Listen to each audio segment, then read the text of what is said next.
All right मित्रांनो, आणखी एका नवीन आणि शानदार व्हिडिओमध्ये तुमच्या सर्वांचं आणखी एकदा स्वागत आहे। आजच्या या व्हिडिओमध्ये आपण बघणार आहोत असे स्मार्टफोन जे की स्पेशली कॅमेरासाठी भरपूर जास्त चांगले आहेत आणि सगळ्यात महत्त्वाचं म्हणजे ते सगळे जे स्मार्टफोन्स आहेत ते आपल्या बजेटमध्ये आहेत, म्हणजेच की 25 ते 30 हजार रुपयाच्या आतमध्ये आहेत। प्रॉपर ते सगळे जे स्मार्टफोन्स आहेत ते प्रॉपर कॅमेरासाठी नाही बनलेले, पण त्यांचा कॅमेरा भरपूर जास्त चांगला आहे या बजेटमध्ये। तर लेट्स गेट स्टार्टेड। असे कोणते स्मार्टफोन्स आहेत जे की आपल्या बजेटमध्ये आहेत आणि त्यांचा कॅमेरा पण भरपूर जास्त चांगला आहे प्राइसच्या मानाने। So let's get started. तर पहिला बेस्ट कॅमेरा स्मार्टफोन आहे त्याचं नाव आहे रिअलमीचा 11 प्रो प्लस चा स्मार्टफोन, जो की दिसायला भरपूर जास्त प्रीमियम दिसतो। या स्मार्टफोनचा बेसिक वेरियंट आहे 8GB प्लस 128GB चा। मित्रांनो, या स्मार्टफोनच्या कॅमेऱ्यामध्ये ना तुम्हाला 200 मेगापिक्सेलचा सेन्सर मिळतो। एक प्रायमरी कॅमेरा आहे, एक अल्ट्रा वाईड कॅमेरा आहे आणि एक सेल्फी कॅमेरा आहे। 200 मेगापिक्सेलचा तुम्हाला प्रायमरी कॅमेरा मिळतो, 8 मेगापिक्सेलचा अल्ट्रा वाईड कॅमेरा मिळतो आणि 32 मेगापिक्सेलचा सेल्फी कॅमेरा मिळतो। आणि जर का तुम्हाला या स्मार्टफोनच्या कॅमेऱ्याची क्वालिटी जर का चेक करायची असेल ना, तर तुम्ही स्क्रीनवर बघू शकता पोर्ट्रेट मोडचे थोडेफार फोटोज एक्झाम्पल मी लावलेले आहेत स्क्रीनवर, आणि फोटोज मोड वगैरे, आणि व्हिडिओची जर रेकॉर्डिंग बघायची असेल तर स्क्रीनवर बघू शकता की जास्त जर का तुम्हाला या स्मार्टफोनच्या कॅमेऱ्याची क्वालिटी चेक करायची असेल, भरपूर जास्त इन डिटेल जर का बघायचं असेल तर तुम्ही गुगलवरनं पण जाऊन या स्मार्टफोनची कॅमेऱ्याची क्वालिटी चेक करू शकता। बाय द वे, हा जो स्मार्टफोन आहे ना तो एआय फीचरचा भरपूर जास्त आहे, म्हणजे की जर का तुम्ही या स्मार्टफोनच्या कॅमेराने जर का फोटोज वगैरे काढले तर ऑटोमॅटिक एआय हे जे स्मार्टफोन मध्ये जे एआय आहे ना ते ऑटोमॅटिक तुम्हाला एडिट करून देईल।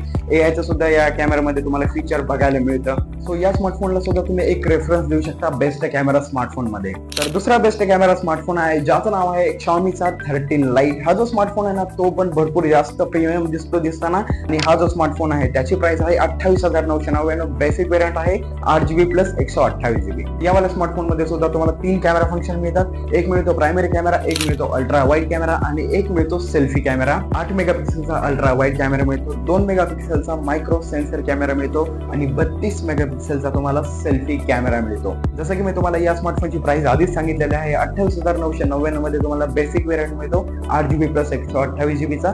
तो भरपूर जास्त चांगला आहे। या स्मार्टफोनला सुद्धा तुम्ही बेस्ट कॅमेरा स्मार्टफोन म्हणू शकता। तर मित्रांनो, तिसरा आणि लास्टचा बेस्ट कॅमेरा स्मार्टफोन आहे त्याचं नाव आहे मोटोरोलाचा एज 40। पण या स्मार्टफोनचा बेसिक वेरियंट आहे 8GB प्लस 256GB चा आणि याची प्राइस आहे 29,999 मध्ये मिळते। यामध्ये पण तुम्हाला 3 कॅमेरा मिळतात, एक प्रायमरी कॅमेरा मिळतो, एक अल्ट्रा वाईड आणि एक सेल्फी कॅमेरा मिळतो। 50 मेगापिक्सेलचा तुम्हाला प्रायमरी कॅमेरा मिळतो जो की OIS च्या सपोर्टने मिळतो तुम्हाला। भरपूर जास्त चांगला प्रायमरी कॅमेरा आहे।